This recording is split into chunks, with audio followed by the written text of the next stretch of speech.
Okay, so I think let's start. So we're just on time. So uh, thank you everyone for joining in, and it's an exciting session, and I'm sure there's a lot of things that we can take away from this, and we hope to make this Friday a fruitful one for you, and hopefully a little thought provoking, and it can help with anything that you want to understand from this particular topic. So. This time it's slightly different, and we're embarking on a new OPC UA FX WebEx webinar series. And to kickstart this initiative, we have an introductory session that will cover mostly on the future of industrial automation, what it entails, and how things are shaping up, what we hear from the industry, as well as specifically on OPC UA FX and how that fits into this landscape. And and special mention to this whole initiative in terms of how this is coming about. It's in a collaboration with BNR Automation as well as Schneider Electric,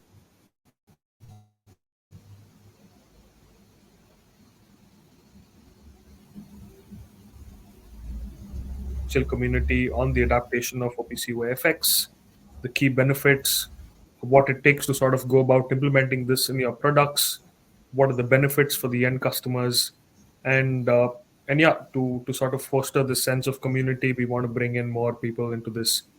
And so I'm Nithin, and I'll be your host and moderator for today's session. And with me, I have our OPC UA accredited expert Chatrapathi, and he will be shedding his information on OPC UA FX specifically, but also in terms of his experience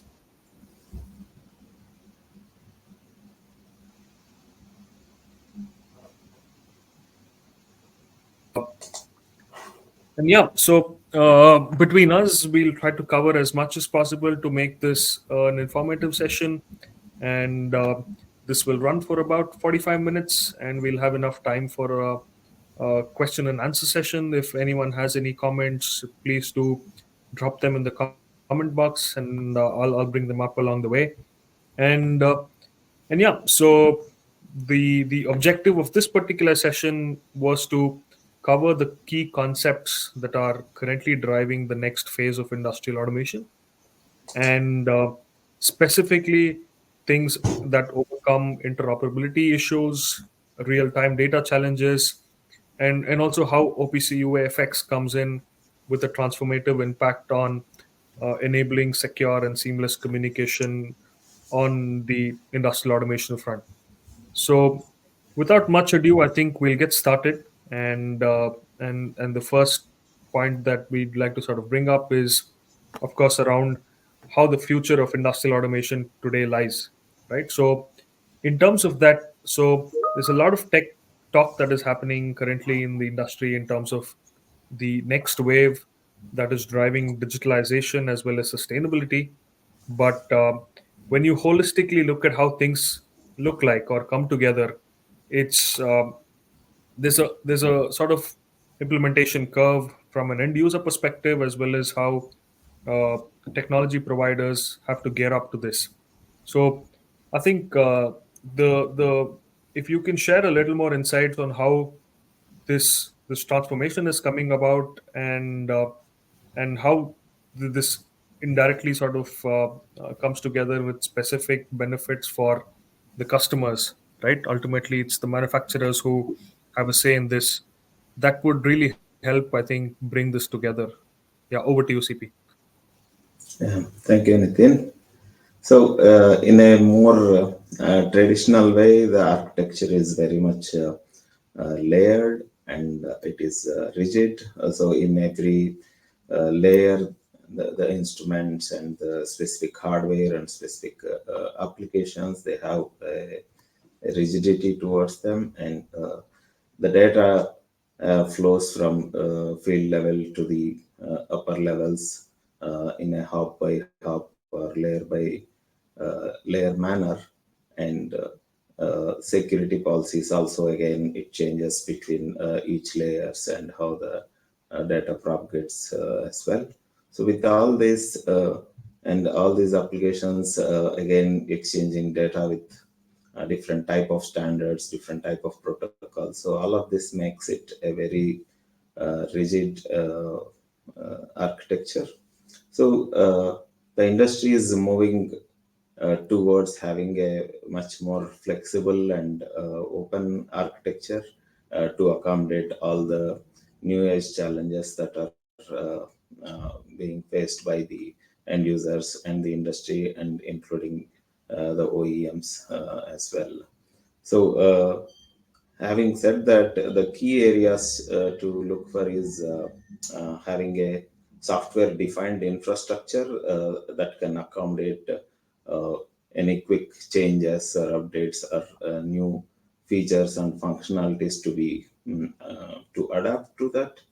And then having a data or rich information centric architecture which can have access to good quality information at any given point of time and at any level, uh, upon which all the different new age applications can be built, and new age challenges and use cases can be solved with this data. And then of course enabling cloud connectivity so that it allows for a very flexible and easy enterprise level operations. And also the whole infrastructure needs to be secure by design, because with this flexible and open communication architecture automatically brings in a lot of security related issues as well. So having an infrastructure which is having a very robust security is vital for this transformation as well. So again, all the different components that would help in getting into this infrastructure needs to be built as well, such as smart instruments and the different industrial data ops and remote sensing and monitoring and controlling applications and so on. So with this transformation, I think a lot of the challenges that are being faced by industry would be resolved.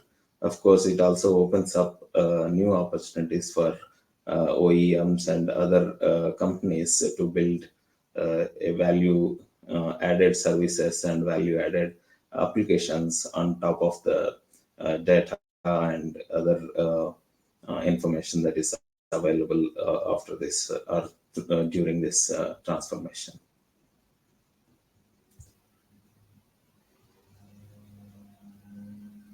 Hello, Nithin.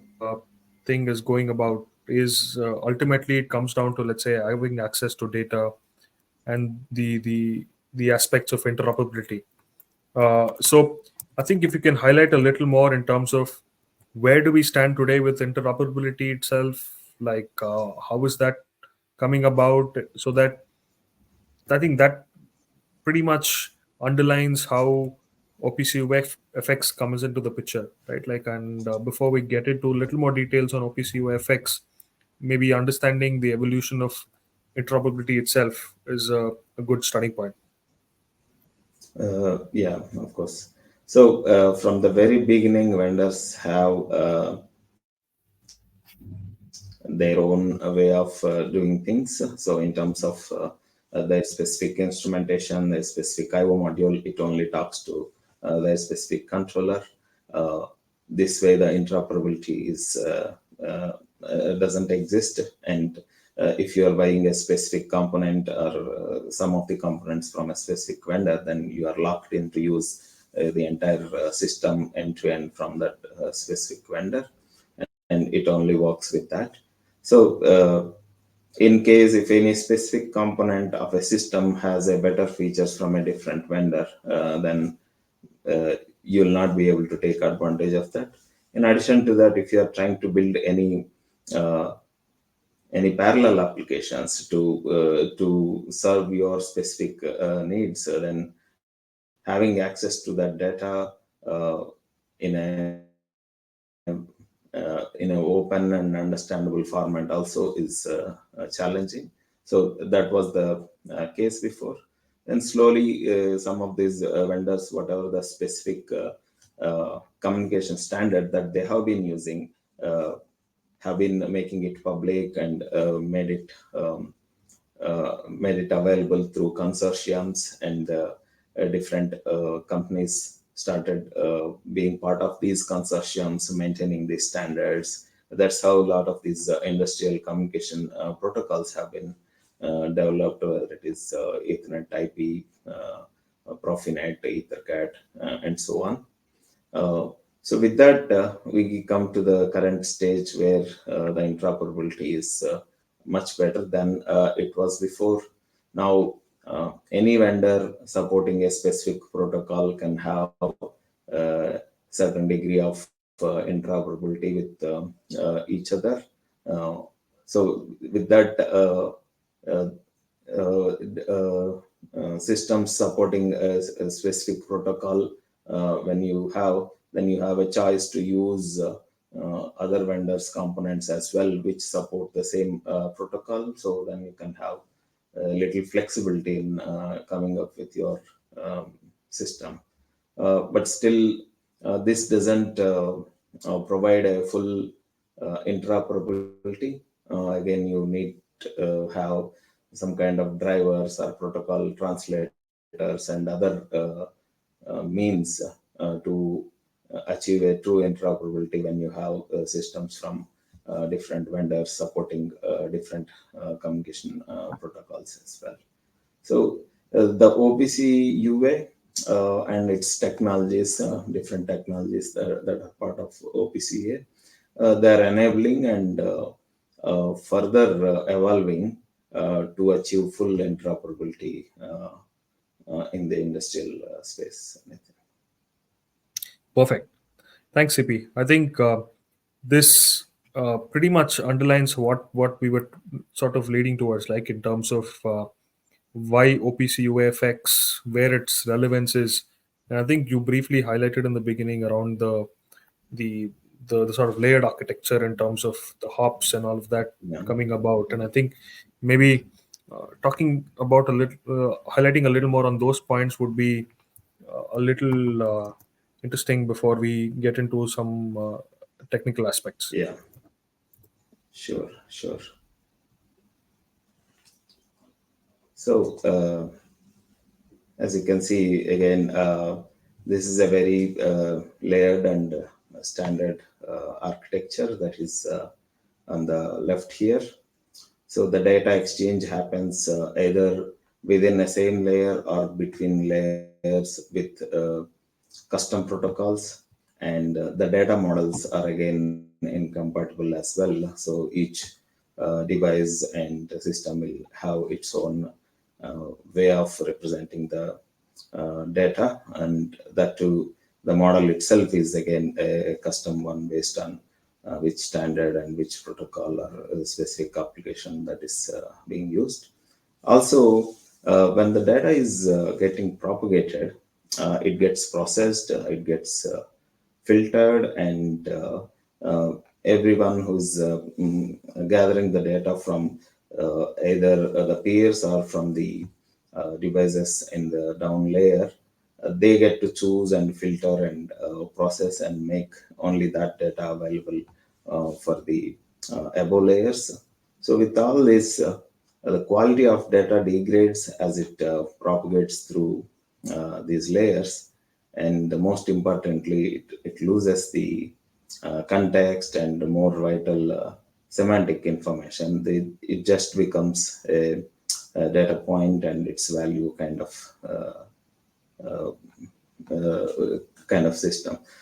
So it becomes very challenging when you don't have access to quality data in solving different challenges like improving overall equipment efficiency, or if you want to build an end-to-end energy aware and energy conscious system, or if you want to optimize operations at all levels, and any other management level problems and business level problems as well. So, transitioning into a well-connected, secure, and interoperable information network. Okay, so it solves many of these challenges, and OPC UA plays a very key role in this transformation.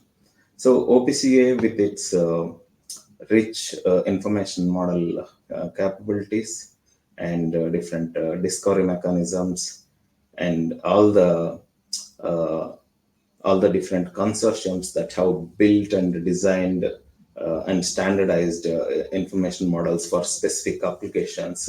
So with all this, you would be able to build a system uh, which is interoperable to a very high degree.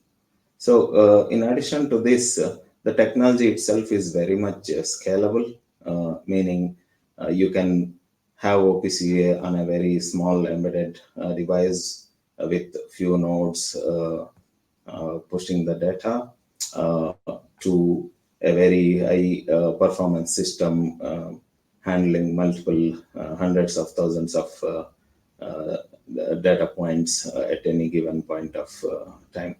So, and it also have multiple multiple ways to transport and exchange this information.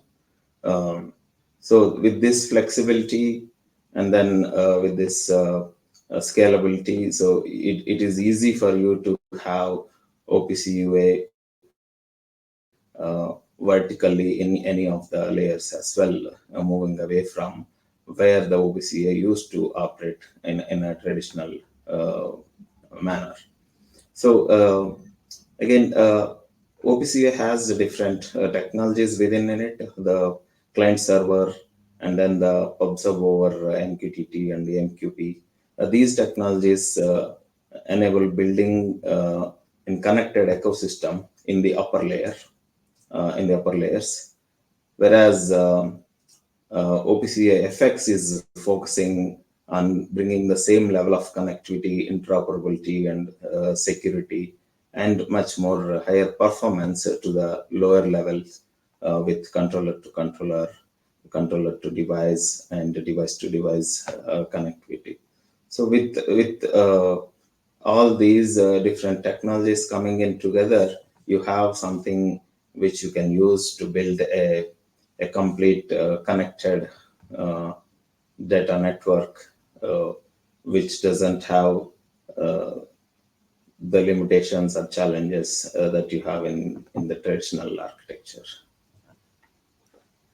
Perfect. I think just on the same point around OPC UA FX that you mentioned, CP, I think can you, uh, I think you have few points specific to Yeah, yeah, value-driven outcomes, like in terms of inherently what the technology offers as benefits. Maybe if you can talk about that in a little more detail, that'll help. yeah, sure, sure. So, with the OPCA client server model, we have all these different features, and using those features, the specific applications that can be um, built and used. Can you go to previous slide, please? Yeah, thank you. So here you can see all the light blue colored ones that are a part of the existing OPCA client server model. And when it comes to OPCA FX, when there are stages in which the OPCA FX is being developed. So the first one was to controller communication. So here we use TSN, which is again a standardized time-sensitive network, which provides deterministic data delivery. And on top of it, we have OPCA PubSub technology. It uses very minimalistic binary encoded data messages to exchange between controller to controller. It uses UDP or as well as raw Ethernet frames to do this. And when you combine this efficiency with TSN, you get a very fast and real-time delivery of control messages between controller to controller. So, and OPC UA FX also provides full security because the security is already built into OPC standard as a technology, and OPC FX as well takes advantage of that existing security infrastructure and then expands or extends it a little more to be part of the FX connection establishment process and other activities as well. So then when you come to controller to device use case, again the pub sub and the determinism of TSN are already there, but it allows us to have and support these additional applications as well, including motion, safety, integrating into IO sensors, and discovery and onboarding related to the initial commissioning of the devices, and to have multiple devices on the same network or within a subsystem, and then to have a direct IT/OT integration as well in a very secured manner. So with all of this, it becomes really flexible, and it's the whole system becomes a strong interoperable system. So you don't have any lock-in with any specific vendors offering, and because because of all the different security features that are part of OPC technology from the beginning, and as it extends into the OPC FX, the whole technology itself is born secure, and it reduces development costs as this is mainly a software and firmware based approach, and it operates on standard Ethernet technologies. There is no customized specific network related aspects are required. Any specific custom hardware is not required. All the COTS products and standard Ethernet based infrastructure will work. And it also opens up a new stream of services, data driven services for the industrial OEMs to have different condition monitoring applications, or to monitor the overall process efficiency and do process monitoring, and so on. And with the combination of PubSub or Ethernet with TSN, it delivers a very high performance as well. Great. I think so. You detailed about these advantages. I think now understanding, let's say, how the use cases come together, like in terms of how OPC UFX itself making use of those aspects around, let's say, determinism and security and all those real time aspects. If you can highlight and describe a little more on how this fits in into the larger scheme and Yeah, the key use cases, I think that you've mentioned here. Yeah. yeah, yeah. So here we can see all the different data streams uh, or different data connections that can be exchanged with the OPC UA. So the FLC main, the sorry, OPC FX mainly operates between controller to controller, and then controller to device, and device to device, and all the other OPCA technologies related to PubSub and client server would allow you to integrate the rest of the systems with the field level systems to have a very seamless IT/OT integration from sensor to cloud, and uh, and the whole system from end to end, it has a very robust security features and security technology. And again here also, again it it depends on the improvements that are already happening in the cybersecurity in general, and adopts and uses those evaluations as well to make it up to date and to keep it up to date and to avoid any future threats as well.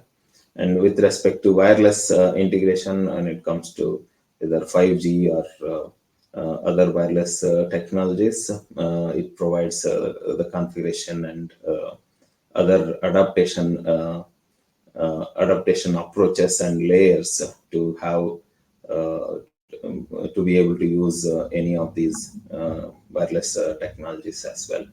So with all of this, it becomes very uh, feature rich and future ready technology.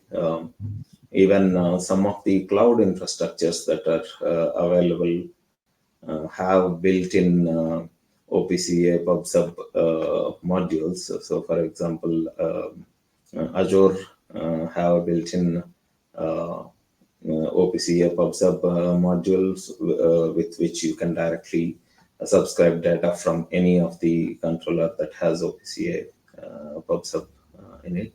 So, uh, again, when you look at some of the points that we discussed a little ago, where having a data from sensor to cloud with all the rich information that it has gathered, because it is propagating through OPC UA, and maintaining that information quality and the context throughout the data exchange is vital for solving any new age use cases and challenges.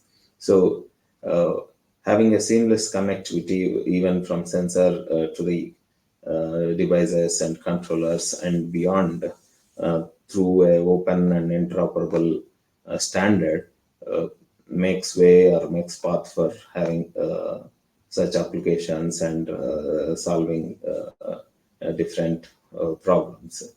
And having OPC UA bring all these features to the field level is vital for this transition from traditional infrastructure to a connected ecosystem.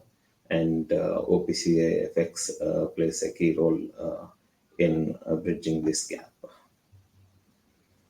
Perfect. I think, like you mentioned, the standard itself is growing, and like, can you highlight in terms of, let's say, there has been some recent progress, but the standard itself is maybe a couple of years old, and a lot of leading OEMs have already uh, rolled out products on this space, and they've highlighted use cases, and just to understand for the audience in terms of where we are today and what are some of the key developments that are happening, have happened, especially in the last year or so, and where do we see the next set of products coming out into the market and how you should be ready.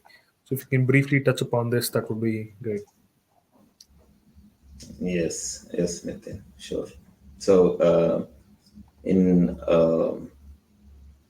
February 2024, controller to controller interoperability Plugfest has happened. So, uh, different participants from Rockwell, Siemens, Beckhoff, Mitsubishi, Schneider Electric, Bosch, Rexroth, they all have uh, come to this plug fest with their own implementations of OPC UA FX controllers, and did the interoperability testing between controller to controller communications, and it was that itself was a really big milestone.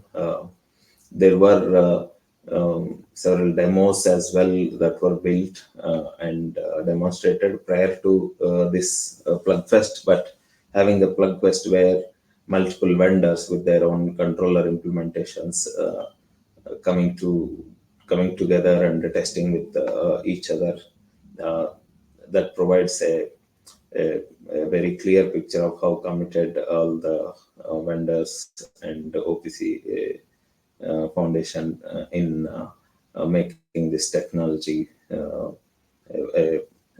to have it adopted widely.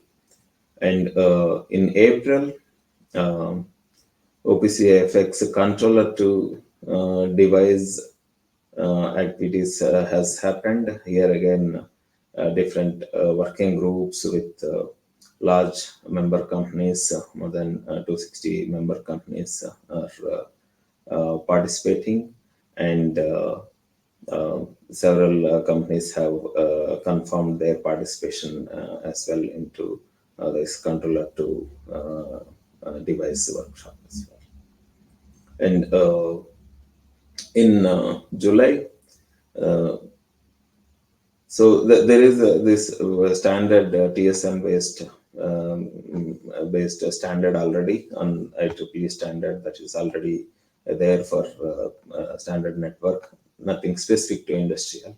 But then the profile on how TSN specific network infrastructure can be adapted and used for industrial automation. So from that perspective, the TSN profile has been standardized for the use of it in the industrial automation space, and that automatically becomes the basis for OPC FX TSN profile as well.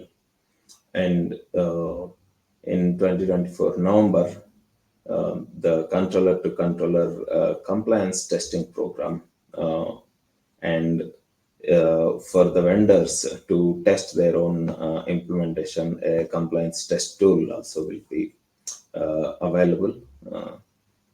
And again, in 2025, uh, the goal is to have certified C2C products available in the market, and then by 2026, controller to device portfolio as well to be available in the market, uh, with some OEMs having their products supporting a controller to device as well. Interesting. So I think there is a lot of movement that is happening, but also in terms of, I think, the drive from OPC Foundation in terms of being making this a little more accessible for all OEMs to sort of understand, as well as end customers to sort of have a feel of how things come together for such a technology is very important, right? And that's where can you talk to us a little more on the specifics of what is available for us for OEMs as well as users to see, and how different vendors already have products that are placed Yeah, in an interoperability setup. yeah. Yeah, so from the technology perspective, it is very clear that it is a very open technology. The entire specification is available as soon as it is released on the OPCA Foundation for anybody to access and look at it and use it. Uh, Similarly, all the different member companies that are part of the specification working groups and prototyping working groups have been investing heavily in designing and developing products to adopt this technology and demonstrate their own capabilities with this technology.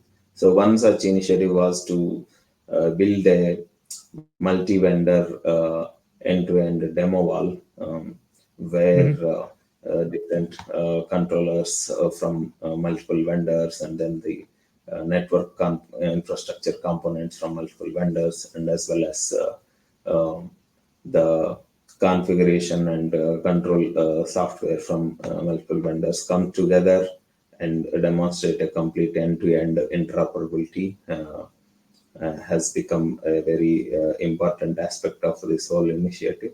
And on the screen, that's what we are seeing. This is a live demo wall that has been part of different trade shows at OPC Foundation booth. So where controllers from multiple vendors are being configured to be part of a single um, bottling plant operation was the use case, and it has been demonstrated, and it is in working condition.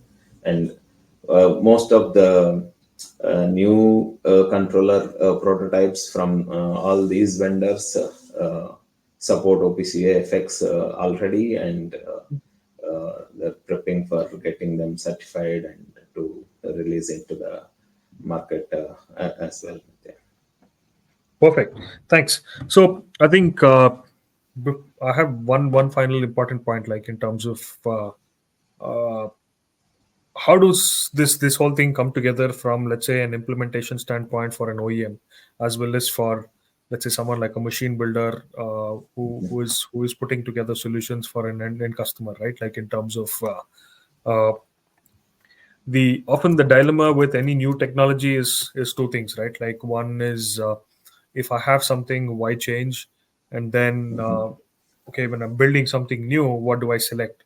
So there's an aspect of uh, the greenfield and brownfield situation that comes about when, and how does that associate with something like OPC UFX here, like in terms of uh, where do you, how do you see that being perceived, or even, like, let's say, how do you face these kind of situations? Yeah, yeah. So, as you already know, a lot of vendors are moving towards software centric and software driven applications, and the technology is not rigid where you have to say like, oh yeah, everything needs to be OPC FX on day one. So there is no such rigidity to the technology. It is very flexible. So uh, step by step, gradually you can implement, whether you may be a OEM or end user who are trying to adapt to OPC technologies. Very gradually and step by step, you can always adapt. Uh, so the initial step was, even the development of the technology itself was done in such a way that it clearly demonstrates that it is possible to adopt the technology in a step-by-step way. So the initial step can be controllers, and then from controllers to the above level applications having the OPC connectivity, and then the next step can be controller to controller, and then followed by controller to device. So from OEM perspective, depending on how uh, their platforms and product development platforms are structured, it only a software update at their firmware level. Uh, and then if any new products are being developed, those can be designed with OPCFX directly as well.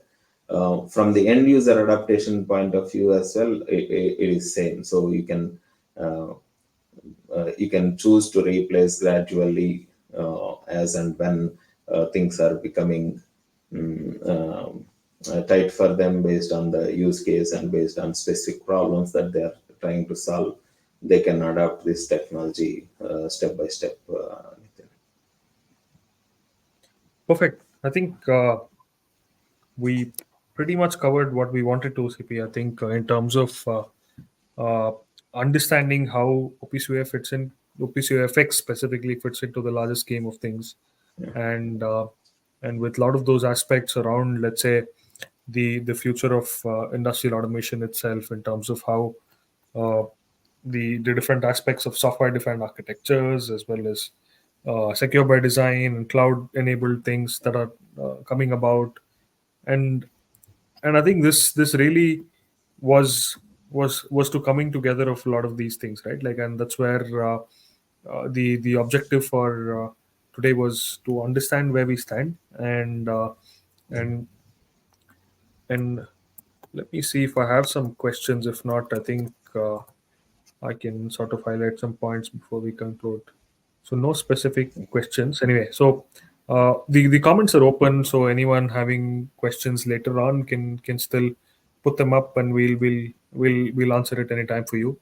So so this was part one, right? So again, this is a series of sessions that are planned, like in terms of getting a little more deep into this technology and understanding uh, this from different perspectives. Let's say from an OEM perspective, uh, from a machine builder perspective, or even from an end customer perspective, and how this is shaping up. And the